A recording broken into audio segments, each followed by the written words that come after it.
gravar aqui.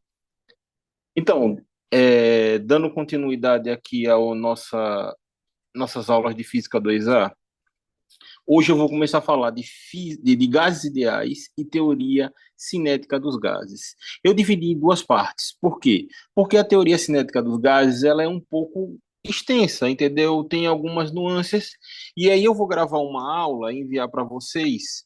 é, Na sexta-feira já mando ela, entendeu? E para que vocês acompanhem. Essa aula daqui a gente vai falar de teoria dos gases, o assunto que não difere muito do que a gente já viu no ensino médio, fazer umas questõezinhas, inclusive uma questão de prova, tá? Mas a gente vai fazer umas definições mais rebuscadas, mais, como é que eu vou dizer, cientificamente corretas do que a gente via no ensino médio ali, tá? Então, basicamente, o que, é que a gente tem aqui para a teoria dos gases ideais? A teoria dos gases ideais, ela começa ali no entorno do século, no final do século XVII, início do século XVIII, e ela é uma teoria bastante abrangente, entendeu? Foi um trabalho de vários físicos, como a gente vai ver, e tudo se pautou em cima de gases, certo? Gases comuns. E aí também veio um pouco de questão de sorte. Por que, que a gente fala de sorte? Por causa que muito do que não se sabia na época acabou se confirmando depois. Já que a gente está tratando aqui de relações termodinâmicas, certo?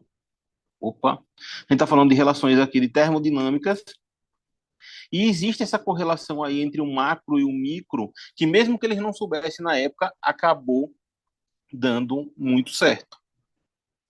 E aí tem a seguinte questão, né, como está colocado aí, né, que qualquer objeto macroscópico que esteja em equilíbrio termodinâmico, ou seja, ele está sendo regido ali por aquelas questões, não está tendo aquelas variações bruscas, entendeu?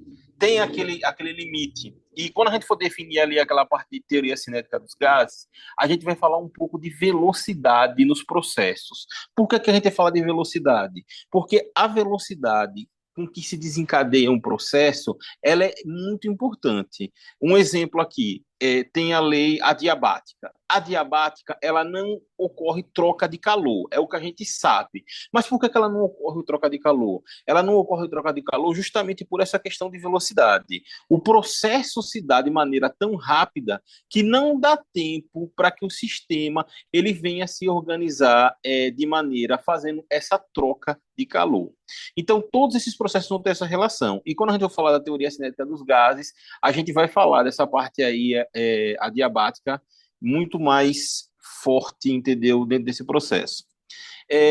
Na maioria dos livros, pode acontecer de que você veja, por exemplo, a parte ali de termodinâmica pura, com primeira lei da termodinâmica e etc. e tal, antes de você ver gases, certo? Mas a ordem dos fatores não altera em nada, basicamente. Bom, voltando aqui, é o seguinte.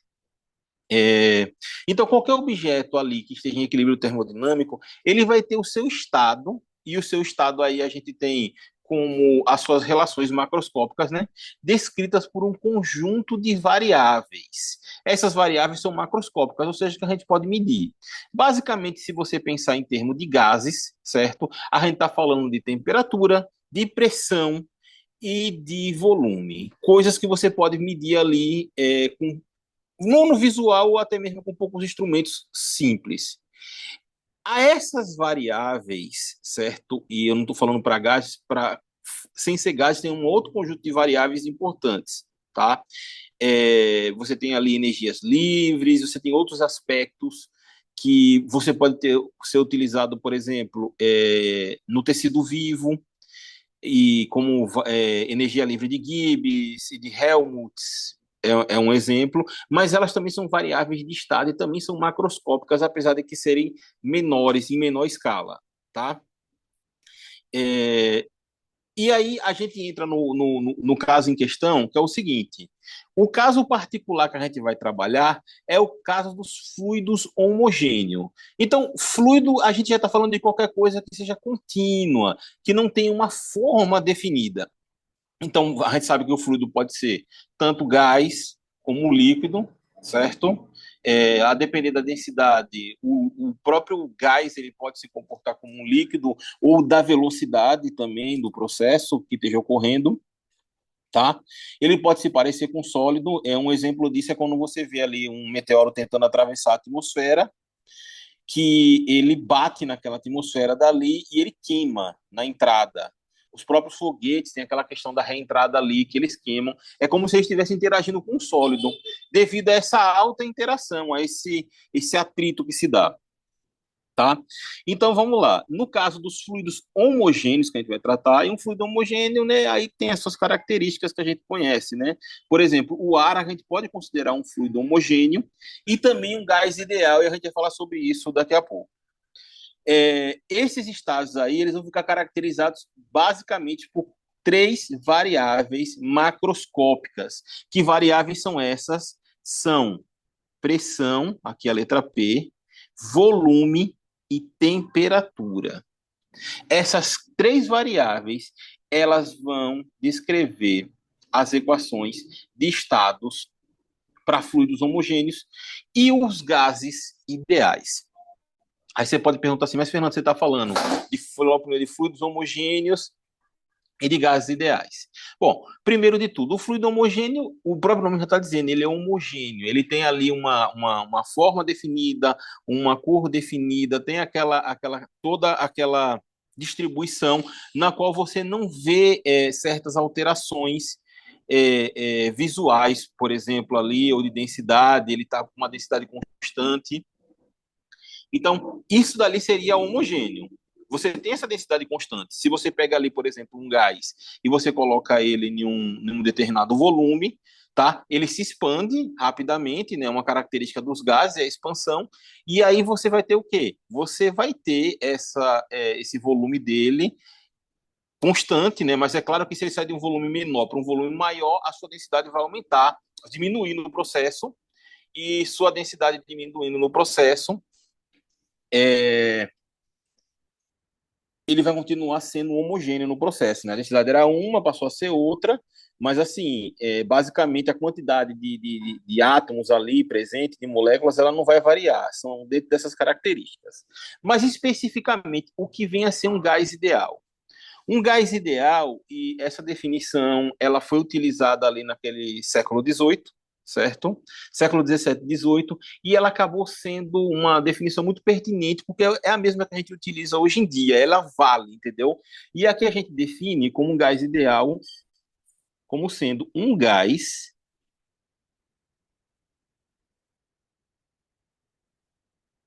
bastante diluído ou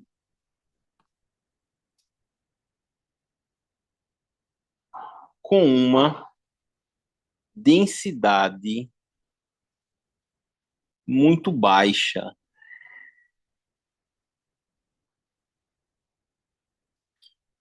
Para um número especificamente, quando você pensar em um gás ideal, geralmente ele vai ter ali uma quantidade de moléculas no gás, um número de moles dele, que a gente vai definir ainda, ali em torno de 10 elevado a menos 5, até 1 mol mais ou menos, entendeu?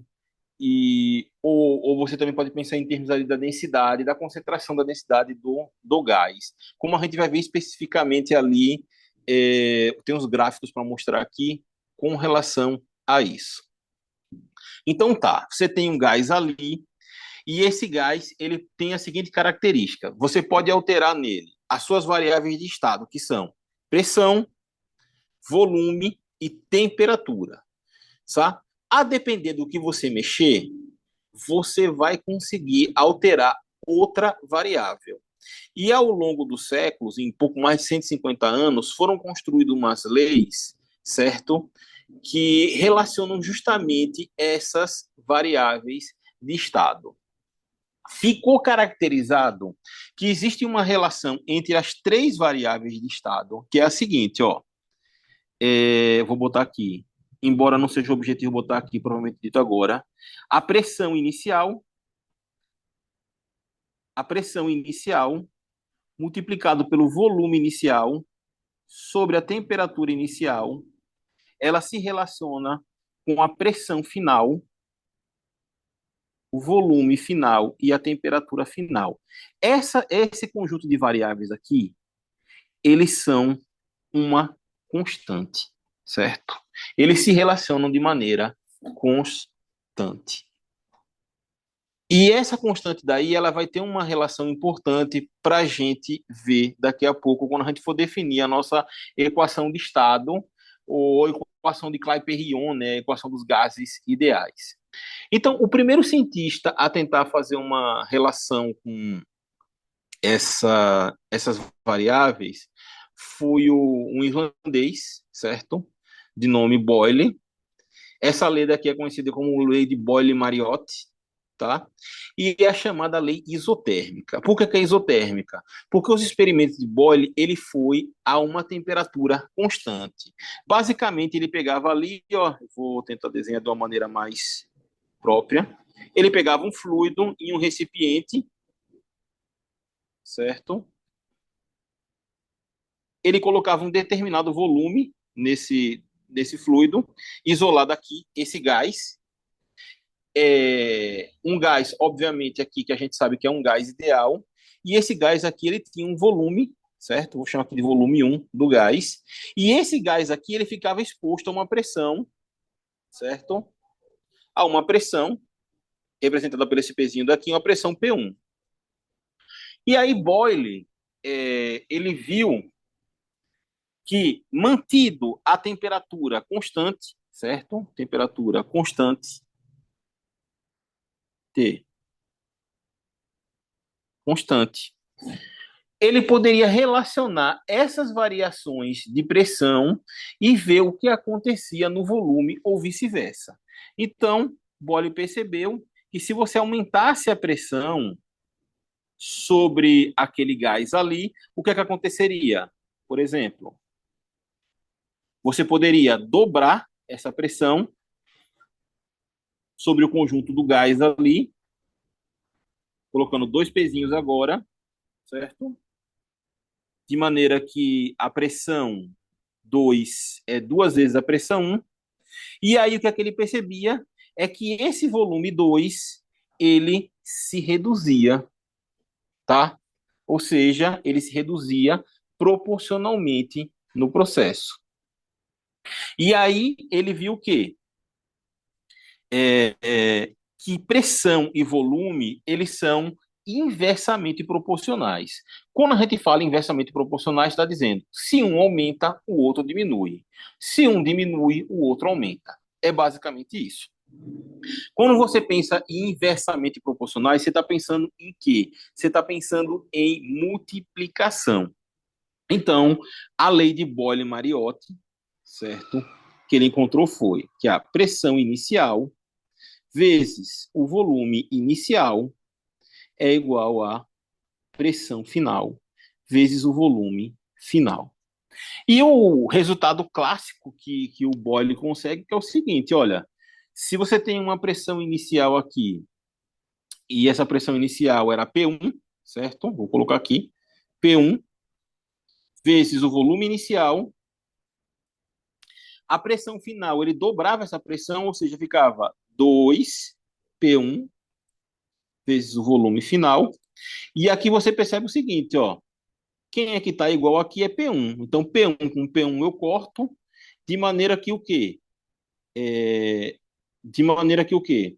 Que eu posso escrever aqui o seguinte, o meu volume final, ele vai ser o volume inicial sobre 2. Ou seja, se eu dobro a pressão, eu reduzo o meu volume à metade. Parece uma coisa muito óbvia, né? Mas você imagine ali nos anos de 1700 e alguma coisa, alguém tendo que manter a temperatura constante de um determinado fluido e variar os seus pesos. É um trabalho importante e inovador ali naquela período pré-revolução industrial, né? O contemporâneo da revolução industrial. Tá. Mas assim, ele fez essa lei daí, tudo bem. Só que essa lei daqui, por si só, ela não nos diz ainda qual é a equação de estado propriamente dito, qual é o valor dessa equação, a chamada equação de Clapeyron. E um trabalho importante que veio a chegar nesse ponto de vista aqui foi o seguinte: foi a lei de Charles e Gay-Lussac. Charles e Gay-Lussac, eles fizeram experimentos, foram contemporâneos, porém independentes, né? Ele chamou essa lei aqui, hoje a gente chama ela de lei de isocórica ou isobárica, tá? Por quê? Porque ela se caracteriza por utilizar uma pressão constante. Então, o que eles fizeram? Eles fizeram basicamente a mesma ideia ali do Boyle, certo? Só que em vez de você variar a pressão, você variava a temperatura. Então, você pegava ali o recipientezinho, certo? Ele tem ali o volume V1, vamos colocar o volume V1 aqui, e você tem aqui uma pressão, certo? P1. E esse daqui, ele está a uma determinada temperatura, tá? Eu vou colocar uma chama aqui, uma chama simples, para dizer que a gente está ali dando mantendo essa temperatura aí, tá? Então ele tem uma temperatura T1 nesse processo. Então, eu aumento essa chama, certo? Eu aumento essa chama, eu aumento essa chama um pouco. Se eu aumento essa chama um pouco, vai fazer o que com essas moléculas? E aí vem sobre a questão de que a gente tinha definido na aula passada. Temperatura, ela está ligada com o grau da agitação microscópica das moléculas que compõem aquele corpo ou aquele fluido ou que venha a ser. Então, ó, isso aqui faz com que o quê? Com que esse volume ele se expanda um pouco. Então, na mesma pressão, certo? A temperatura ela variando, a temperatura 2, a gente vai ter um determinado volume 2, tá? Então, como é que fica ali? Se a primeira lei ela é inversamente proporcional, essa daqui é diretamente proporcional. E diretamente proporcional a gente fala de uma divisão. Então, ó, fica pressão não, volume inicial, certo? Volume inicial sobre a temperatura inicial é igual ao volume final sobre a temperatura final. Essa aqui vem a ser a lei de Charles e de Gay-Lussac. E aí a gente pode simplesmente chegar aqui e fazer a mesma coisa. Ó. A gente pode ver o efeito do volume na temperatura, ou a gente pode ver o efeito da temperatura no volume. Se eu pego aqui a minha temperatura inicial, ela é T1, certo? E eu passo a ter uma temperatura 2T1, o que é que acontece com esse volume? Ele vai o quê? Também aumentar. Então, se a gente tivesse aqui, ó, por exemplo, eu tenho TI igual a T1 e TF 2T1. Aí como é que ficaria isso aqui, ó? O meu volume inicial acabou ficando sem espaço aqui. Mas aqui a gente poderia escrever o seguinte, ó. O meu volume inicial, certo? Ficaria sobre T1 vezes o volume final, é igual ao volume final, sobre 2T1. E aí a gente pode simplesmente aqui, ó, novamente cortar T1, fica essa relação de 2, e aí a gente encontra o quê? Que o nosso volume final, deixa eu tirar o vermelho que não é bom para escrever. O nosso volume final é igual a 2 vezes o volume inicial. Tudo proporcional. Essas duas leis, elas tiveram essa característica muito importante de você fazer essa relação daqui, mas essa lei de Charles e de Gay-Lussac, ela teve uma outra característica mais importante ainda. Antes de eu falar aqui da lei de Ampère e Avogadro, que ficou faltando um espaço, eu vou falar aqui basicamente o seguinte. No experimento de Charles ali e deles, eles tinham a seguinte relação, ó. Eles tinham uma relação que era a seguinte, ó, V menos v zero, vou botar V final menos V inicial sobre o V inicial, isso daqui, era uma constante. E essa constante era idêntica a T final menos T inicial sobre T inicial. A essa constante aqui, ele chamou ela de K, certo? E os experimentos ali deles chegaram ali por volta do ano de 1809, certo?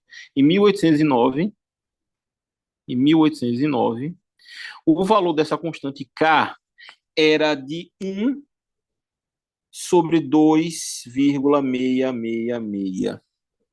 Basicamente isso.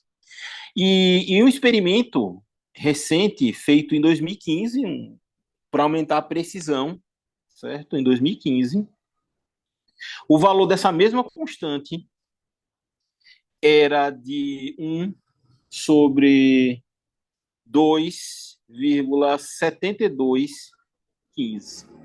E isso daqui serve para mostrar que, apesar de que a gente tem um resultado que aparentemente é muito melhor, mas o que eles tinham na época era muito pouco. O aparato deles tecnológico era muito baixo. Então, esse resultado deles é um resultado incrível, tá?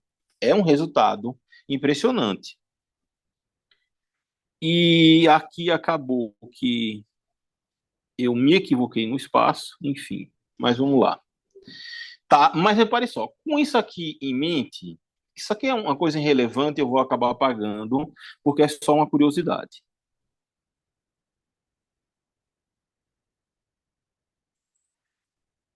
Mas a gente vê que existe uma constante envolvida no processo.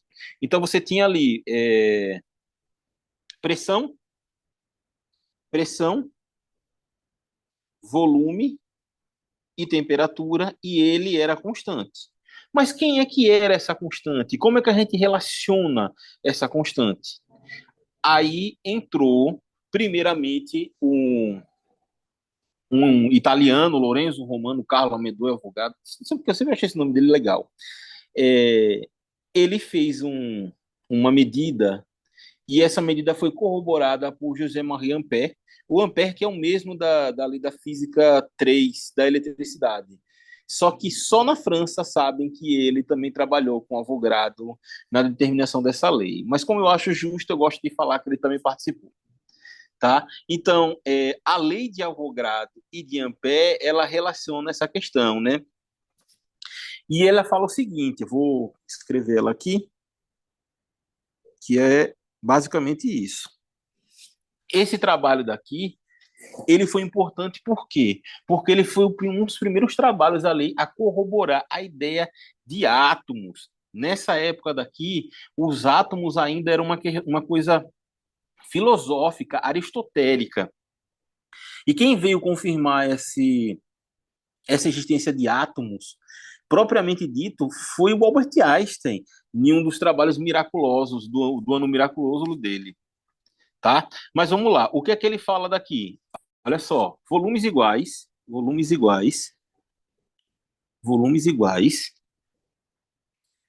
é, de todos os gases, ou de qualquer gás, vou botar qualquer, de qualquer gás, de qualquer gás, nas mesmas condições, nas mesmas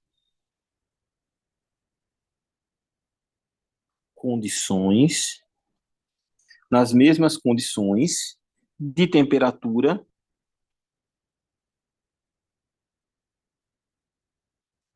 e pressão,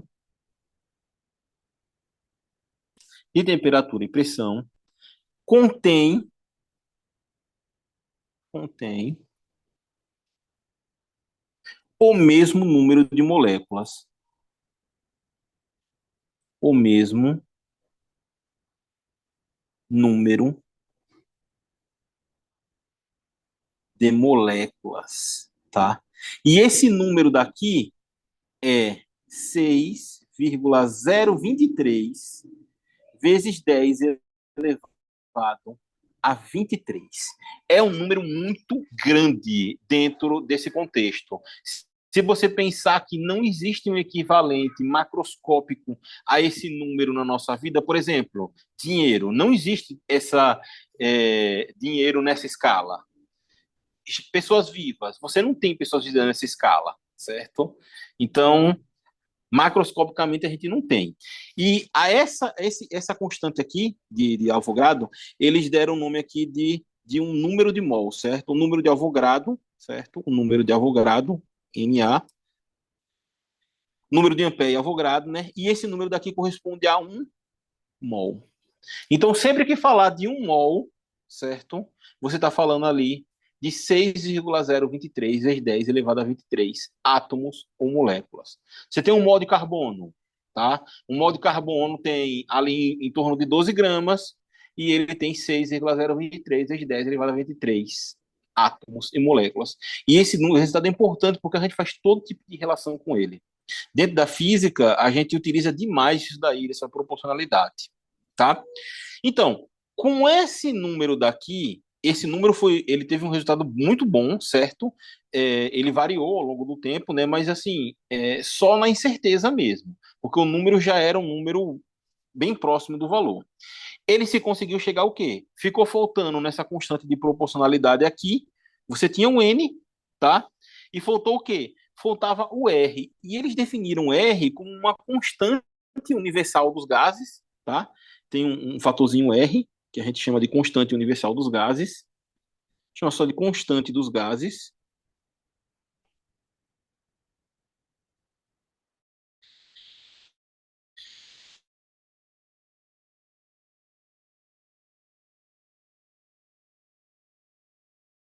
Constante dos gases vai ter o valor de intensidade. Eles trabalham com... Eles consideram mais interessante utilizar o valor da constante, vou colocar aqui, R,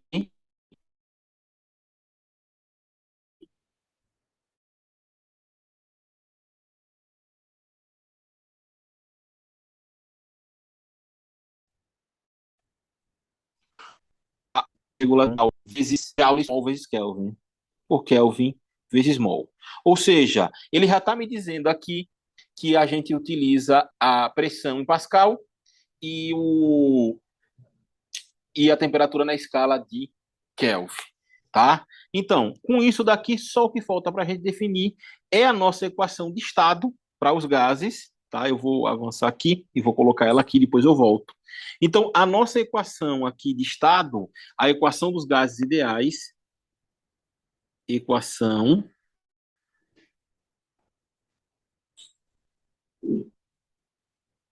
de estado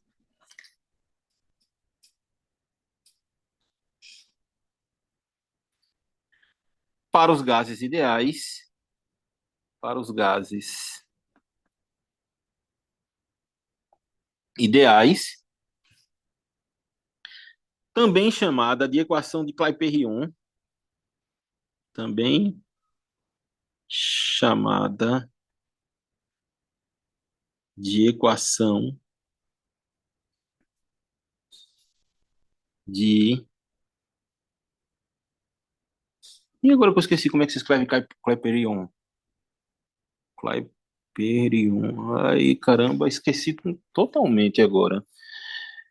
Bom, mas isso aí é irrelevante no nosso processo. Essa equação daqui, ela relaciona aquelas variáveis de estado com as constantes e elas... é, pronto. Só para não ficar tão feio. Clapeyron.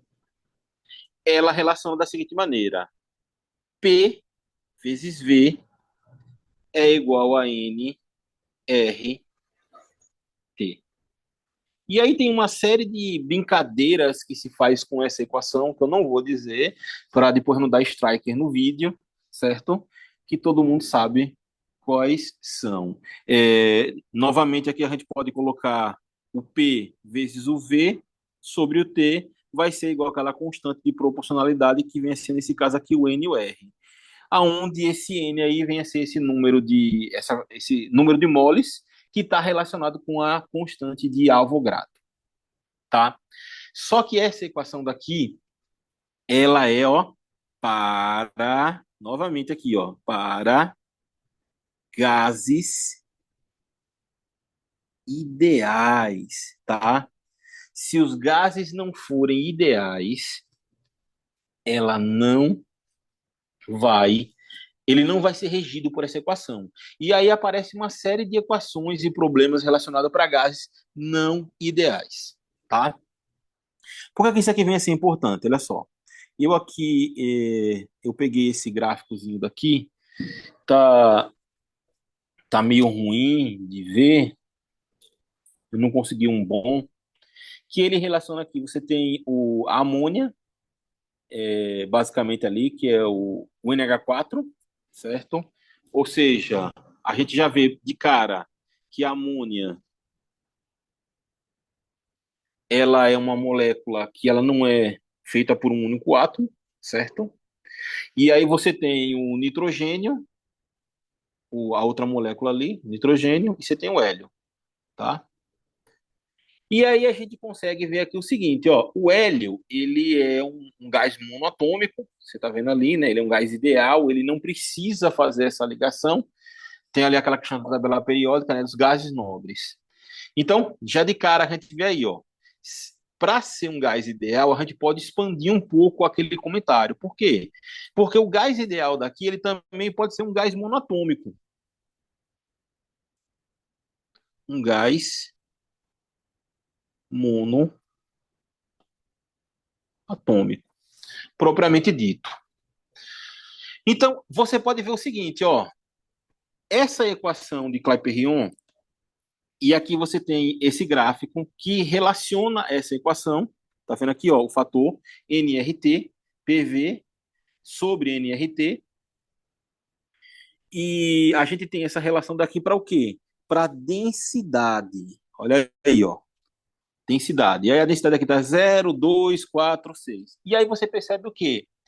Essa equação daqui, para o hélio, você vê que até a densidade 10, o hélio ele mantém essa linha reta, porque ele é um gás monoatômico, sem qualquer problema.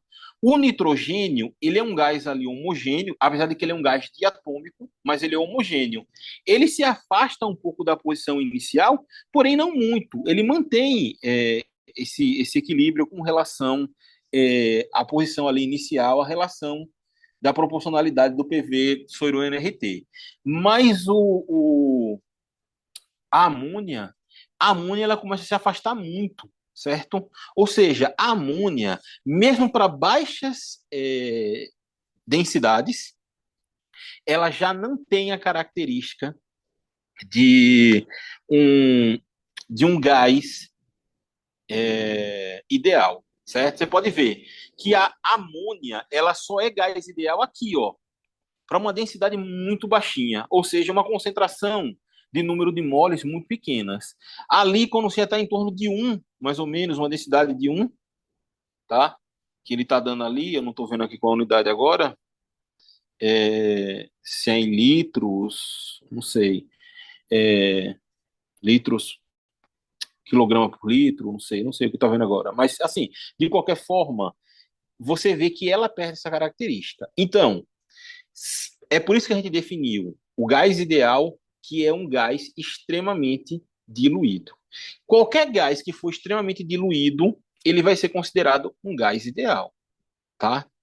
Claro que tem uma maneira de você expandir essa característica, que é, no caso, por exemplo, um gás monatômico, ele mantém essa ideia de gás ideal para umas pressões, para umas densidades maiores, tá? E aqui de novo passando pela equação, e aqui a gente pode ver o seguinte, que mesmo para o hélio, a gente já vê que quando essa pressão aumenta demais, tem desvios importantes no na trajetória. Você pode ver que o hélio é esse daqui, ó. Ele tem uma inclinação muito menor do que as outras. Os outros, na verdade, eles se tornam uma curva bem mais complexa, né? Porque a pressão daqui já variou muito, certo? Então, ele perde a característica de gás ideal para grandes pressões, obviamente, né? Então, a gente pode ver aquela definição, a definição correta, pressão não, densidade, perdão. E os outros têm essa característica aí completamente flutuante, né? Ele já deixará muito tempo de ser um gás ideal, tá? Mas assim, bom, o que é que falta a gente falar aqui agora? A gente tem que falar um pouco sobre o trabalho. Esses gases, eles podem ser trabalhados, a gente tá chegando ali na definição do gás ideal, certo? A gente vai falar do trabalho de um gás ideal, tá? Trabalho de um gás ideal. Olha só, a aula tá. Eu vou paralisar aqui, a gente volta em 7 minutos, porque o tempo está encerrando e na próxima parte do bloco a gente encerra a aula. Vamos fazer os exercícios e terminar o assunto. E a segunda parte do assunto eu vou mandar depois, tá bom? Até daqui a pouco. Tá me ouvindo? Oi, tô sim, até daqui a pouco. Ah, até já.